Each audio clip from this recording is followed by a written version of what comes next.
passe-partout, on s'en va pour faire les fous, venez avec nous. On peut vous emmener aussi, il y aura Tico et ses amis, et c'est parti.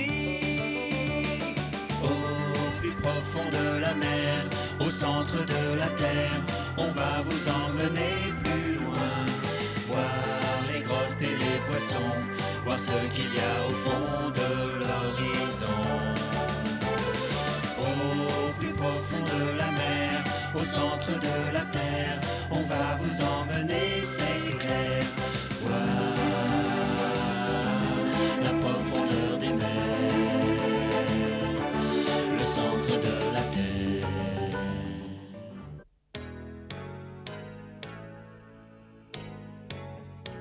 Pendant qu'on était à la recherche du monstre, on a été fait prisonnier et emmené dans un bateau sous-marin. Ned, le harponneur qui a été capturé avec nous, ne pensait qu'à une chose, s'évader. En nous faisant visiter le Nautilus, le capitaine Nemo nous montra que son bateau était une formidable machine de guerre entièrement autonome. Comme on était tous retenus contre notre volonté, on prêtait au capitaine Nemo des attentions très noires. On n'avait aucun moyen d'entrer en contact avec notre ami Ralph. On supposait qu'il était retourné à New York et qu'il se demandait s'il nous reverrait un jour. Commandant, vous êtes absolument sûr et certain que tout a été mis en œuvre pour retrouver Phileas Fogg et ses compagnons? Je suis tout à fait désolé, Ralph, mais on a fait tout notre possible. L'Abraham Lincoln est revenu en arrière. On a fouillé l'océan pendant 2 jours et nous n'avons rien trouvé du tout. Je me dis qu'ils ont peut-être pu gagner une île à la nage. Ah ouais, et Ségus a raison, un bateau les a sûrement déjà récupérés, ils sont sains et saufs. Merci d'essayer de me rassurer, mais je peux pas m'empêcher d'envisager le pire. Je les reverrai jamais. Bon, au revoir, commandant. Un de ces jours, j'espère. Et merci pour tout. Au revoir, Ralph. Bon retour vers l'Angleterre. Merci. Au revoir.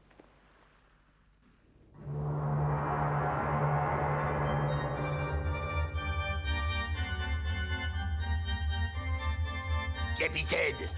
Excusez-moi, capitaine! J'espère pour toi que ce que tu as à me dire est important. Je déteste être dérangé quand je joue, tu le sais. Mais je suis désolé, en fait, ça aurait pu attendre. Je vous en prie, remettez-vous à jouer. Je te remercie de me donner ta permission. Je commence vraiment à me demander si tu as les qualités nécessaires pour devenir mon second. Vous pouvez me nommer second quand vous voulez, je suis prêt. Je vous promets de ne pas vous décevoir. Être second est ce que je désire le plus au monde. Mais ce n'est pas encore fait. Ah bon? Maintenant, si tu me disais pourquoi tu es venu m'interrompre. Eh ben... Ah oui, il s'agit de cet imposteur qu'on a pris à bord et qui est un voleur, je vous le rappelle. Est-ce que tu veux parler de Phileas Fogg? Absolument, il n'a pas cessé de m'ennuyer depuis ce matin. Il insiste pour vous parler au plus tôt.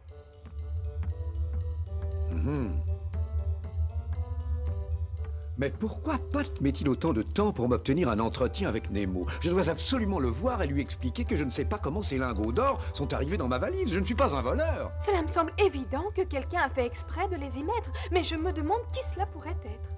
Il est encore trop tôt pour le dire, mais j'ai d'ores et déjà des soupçons. Oh, Phileas, vous devriez en faire part au capitaine. Oh, certainement pas, très cher. Quand j'aurai découvert qui cherche à salir mon honneur, alors oui, j'irai voir le capitaine, mais en lui fournissant des preuves. Oui, qu'est-ce que c'est? Le capitaine est d'accord pour vous recevoir, si vous voulez bien me suivre. Capitaine, c'est Monsieur Fogg. Je vous en prie, cher monsieur, veuillez vous asseoir. Merci, Pat, ce sera tout.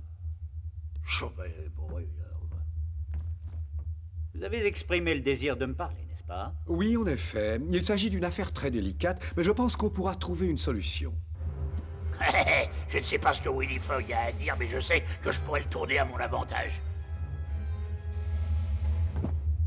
Je suis venu pour vous montrer ce que j'ai trouvé dans ma mallette à ma grande surprise. J'y ai trouvé ces lingots d'or qui vous appartiennent, si je ne m'abuse.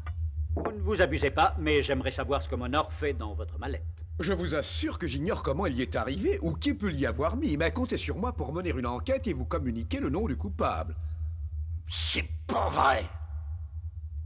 Je vous remercie d'être venu me le rapporter. J'apprécie votre honnêteté. Pour moi, l'honnêteté est la meilleure politique et je m'y tiens. Je suis d'accord avec vous. Bien, je vais remettre ces lingots à leur place.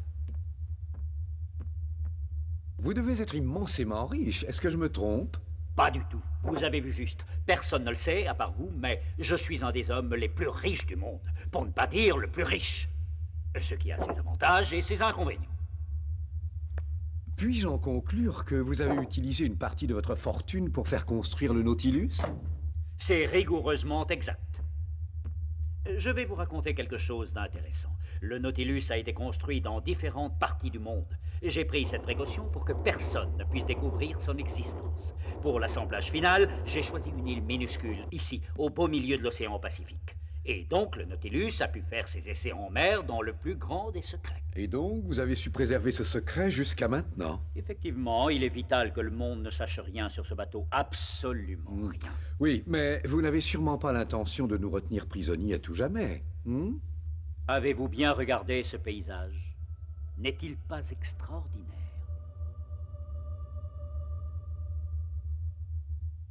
C'est vrai, il est extraordinaire, je l'avoue. Et savez-vous que ce paradis sous-marin peut être vu d'une perspective différente? Que voulez-vous dire? Que la vue peut être encore plus belle? Que je peux vous faire découvrir une autre façon d'admirer sa beauté. Ah, vraiment? Je vais vous emmener faire une promenade. Une promenade? Je veux bien, mais où ça? Cher Monsieur Fogg, que diriez-vous d'aller faire quelques pas au fond de la mer? C'est une idée que je trouve tout à fait fascinante, et je crois que la princesse Romy et le professeur Aronnax aimeraient venir aussi. Je suis persuadé qu'un peu d'exercice leur fera du bien. Mais cette petite promenade sera inoubliable, parce que ce sera la dernière. Non, tu ne dois pas souffler comme ça. Tu dois souffler doucement. Je comprends pas. Écoute. Si tu mets tes lèvres comme je te montre, tu vas y arriver. Alors, tu as vu, il suffit de le faire tout en douceur. Attends, je suis pas si mauvais que ça, je sais siffler en douceur et je vais te le prouver. Non! Arrête, Tico, ne fais pas ça ici! Oh non! Oh, tu veux que je siffle plus fort? Oh non! Ah, qu'est-ce que c'est que ce bruit? On doit être attaqué! Vite, vite, alerte générale! Tout le monde à son poste!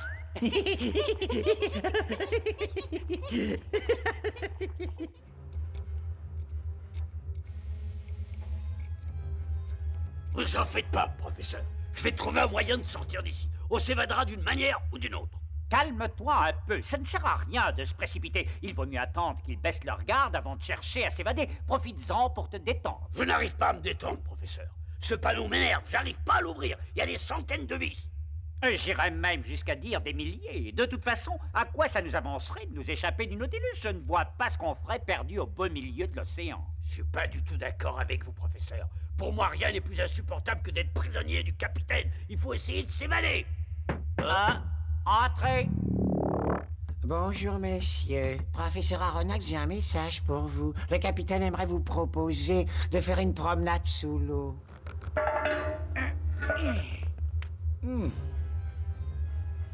Hein?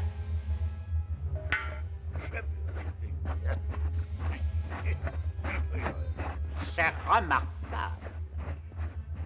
Ces scaphandres ont été faits sur mes instructions. Princesse, si ce scaphandre ne vous va pas, il y en a d'autres. Je pense qu'il sera ma taille. Merci, vous êtes très gentil. Assure-toi que les réservoirs d'oxygène sont vraiment bien remplis. Nous allons faire une longue promenade. Nous ne devons pas être privés d'air. Oh, pendant que j'y pense, nous avons un traître à bord du Nautilus. Maintenant, j'ai la preuve que ce n'est pas Phileas Fogg qui a volé les lingots. Puisque c'est comme ça, monsieur Fogg, je vais m'occuper de votre bouteille et ça non plus, vous ne l'aurez pas volé.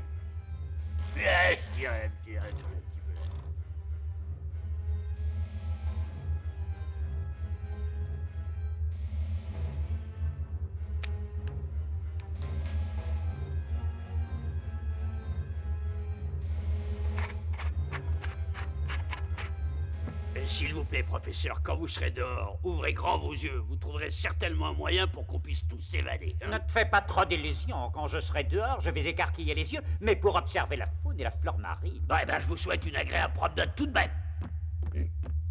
Nous allons entrer dans la chambre de décompression. Tu fermeras la porte derrière nous. À vos ordres, capitaine. Ned, vous venez avec moi. J'aurai besoin de votre aide. Vous pouvez m'aider à bien la fermer. C'est bon, elle est fermée. La décompression commence.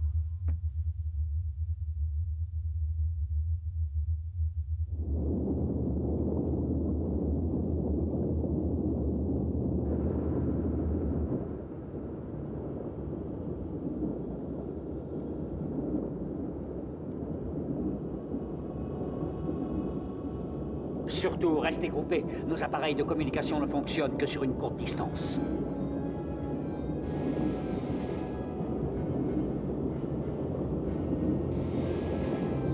Oh, Phileas, regardez comme ces poissons sont amusants! Ces poissons amusants, ma douce amie, s'appellent des hippocampes. Par ici, mes amis, il y a des choses beaucoup plus intéressantes à voir. Suivez-moi.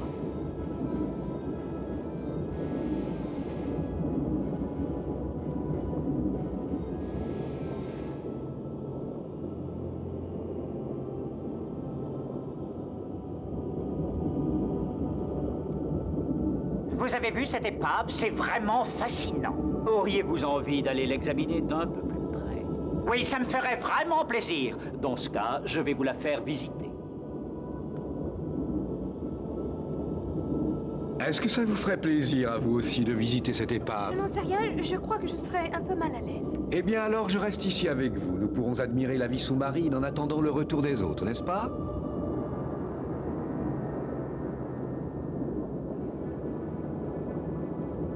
Oh, regardez, c'est un poulpe géant! Oh! Reculez, éloignez-vous pendant que j'attire son attention.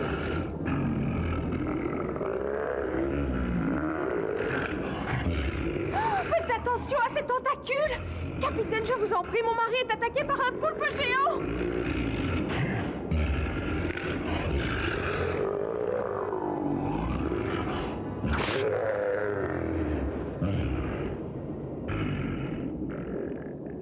Capitaine, je ne sais pas comment vous remercier. Vous avez été très inspiré en emportant cette lance avec vous. C'est une arme très particulière puisqu'apparemment elle envoie des décharges électriques. C'est exact, cher monsieur. C'est une de mes inventions et je dois dire qu'elle m'est toujours fort utile quand je rencontre ce genre de créature.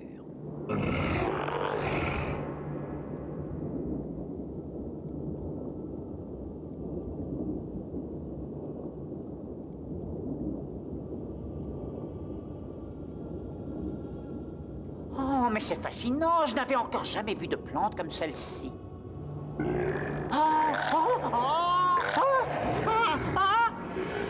Faites quelque chose pour le professeur, il est en danger! Éloignez-vous. N'ayez pas peur, je vais à son secours.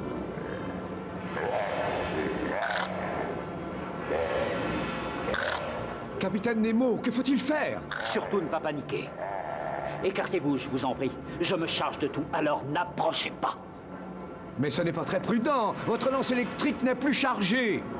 Je le sais très bien, mais ça n'est pas grave. Je suis capable d'affronter n'importe quelle créature. Allez, arrière, espèce de brute! Vous voyez, ce poisson vient de comprendre à quel genre d'adversaire il veut se mesurer. Il est devenu fou, je ne me battrai jamais contre un poisson de cette taille. Pat, je crois que le capitaine Nemo a besoin d'aide. Prêtez-moi votre lance, je vais chasser ce poisson.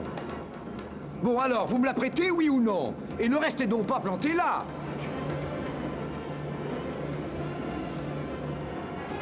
Tiens, prends ça et va-t'en.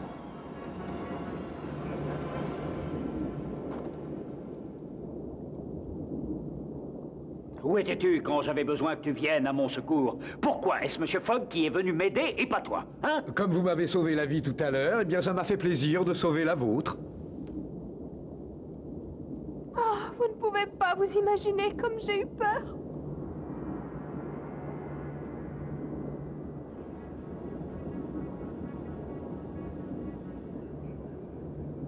Regardez, ce corail rouge est superbe. C'est seulement dans cet endroit de l'océan que l'on en trouve. Par exemple, voici un poisson des plus surprenants. Je me demande ce que c'est.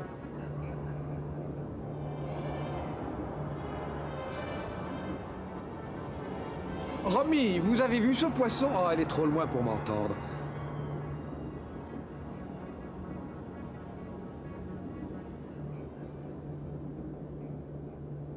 Oh!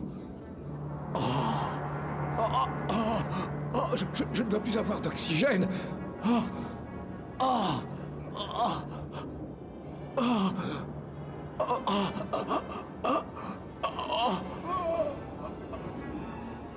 Comme vous pouvez le constater, à ces profondeurs, la vie se manifeste sous des formes qui dépassent l'imagination. Ce que je constate, c'est que M. Fogg n'a pas l'air de beaucoup s'intéresser à la vie sous-marine. Dommage. Oh non. Oh.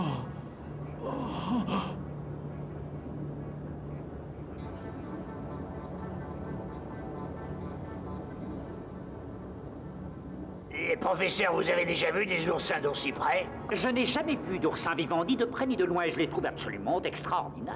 Princesse, vous avez vu ces coquillages? Oh, j'ai du mal à en croire, monsieur.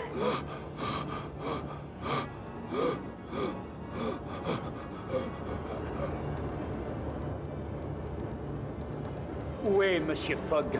Oh non! Gardez votre calme, nous arrivons!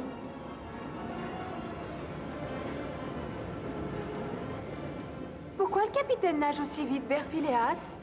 On dirait que mon mari a de sérieux problèmes. Que va-t-on faire? C'est épouvantable. Le capitaine s'est précipité à son secours. Il ne risque rien, j'en suis sûr. Cette fois, c'est le capitaine qui va faire échouer mon plan. Décidément, Fogg a de la chance. Vous ne vous sentez pas bien? Qu'est-ce qui se passe? Oh, l'arrivée d'oxygène a été coupée.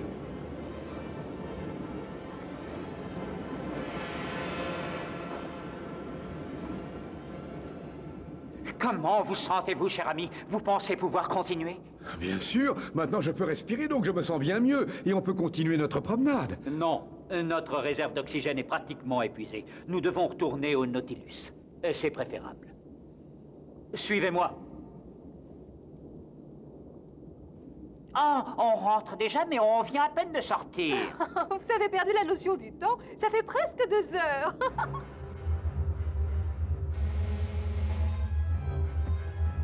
Merci, c'est vraiment gentil de m'avoir montré comment on se sert de la chambre de décompression. Je me demandais comment les plongeurs faisaient pour quitter le Nautilus. Maintenant, je le sais.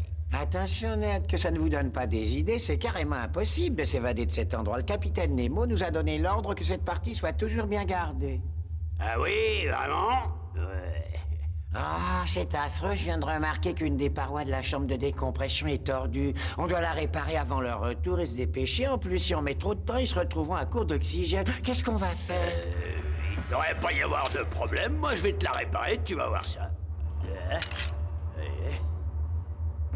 Ned le harponneur n'a jamais laissé tomber ses camarades quand ils ont des ennuis. C'est clair? C'est clair. Je vais redresser ce morceau de tôle en 2 temps, 3 mouvements. Vous allez voir ça.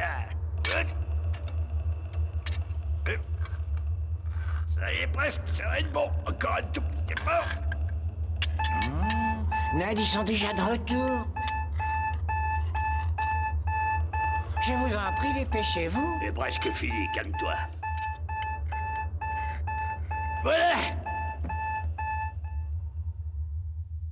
Vous avez bien travaillé, la chambre se remplit d'eau. Ça n'a rien d'étonnant, je vous avais dit que je la réparais, et je l'ai fait.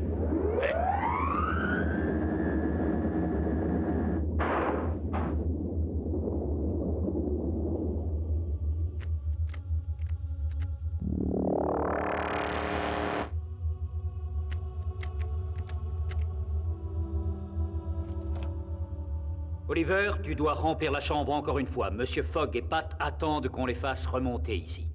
À vos ordres. Exécution.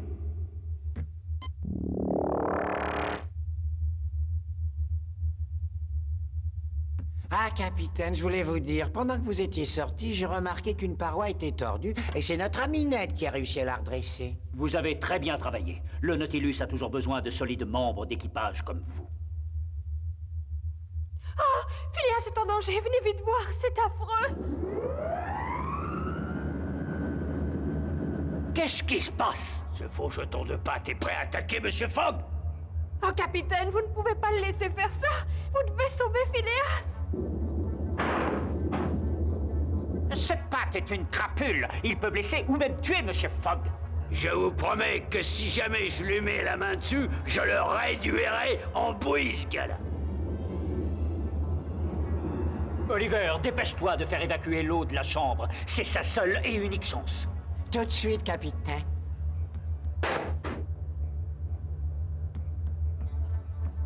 Et si c'était trop Princesse, ne dites pas ça. Je vous assure que nous faisons tout ce que nous pouvons. Je vous garantis que ce traître sera puni et que votre mari sera sauvé.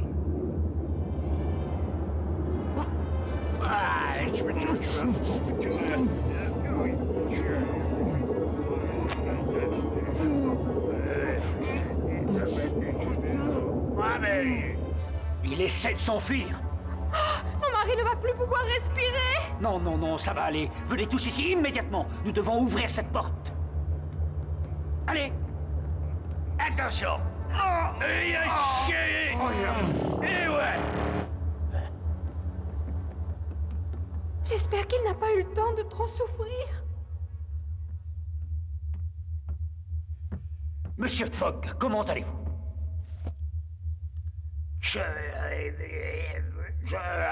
Vous avez été lâchement attaqué et je vous présente toutes mes excuses. Je dois reconnaître que j'ai fait de nombreuses promenades dans mon pays et de par le monde, mais c'est la première qui se termine de cette façon. Oh, j'ai eu tellement peur pour vous. Vous allez bien? Parfaitement bien, ma douce. J'ai peut-être encore le souffle un peu court, mais ce n'est rien de bien méchant. Bravo, mon cher ami! Pat, tu es en état d'arrestation. Les charges retenues contre toi sont le vol et une tentative de meurtre. Tu seras jugé selon les lois de la marine. Enfermez-le à double tour jusqu'à nouvel ordre.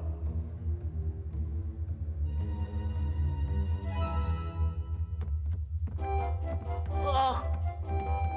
Sapristi, tu ne peux pas accélérer un peu, il est 5 heures pile. Écoute, je vais aussi vite que possible. Monsieur Fogg prend toujours son thé à 5 heures précises, tu le sais. Eh oui, et je sais que ça, c'est le menu le plus bizarre que j'ai jamais vu. Ah, monsieur, j'espère que vous avez passé un bon après-midi. Voici votre thé. Merci, Passepartout. C'est une excellente idée. Après cette excursion sous-marine très intéressante, je crois qu'une bonne tasse de thé me fera du bien. Et voici le menu que Passepartout a prévu pour ce soir. Mais je crois que son plat de résistance va tellement vous couper l'appétit qu'il y aura assez de restes pour nourrir une baleine un mois entier. C'est un menu qui est bien équilibré et excellent pour la santé. Peut-être que pour toi, la soupe de méduse, c'est bon, mais c'est pas bon pour ces pauvres méduses.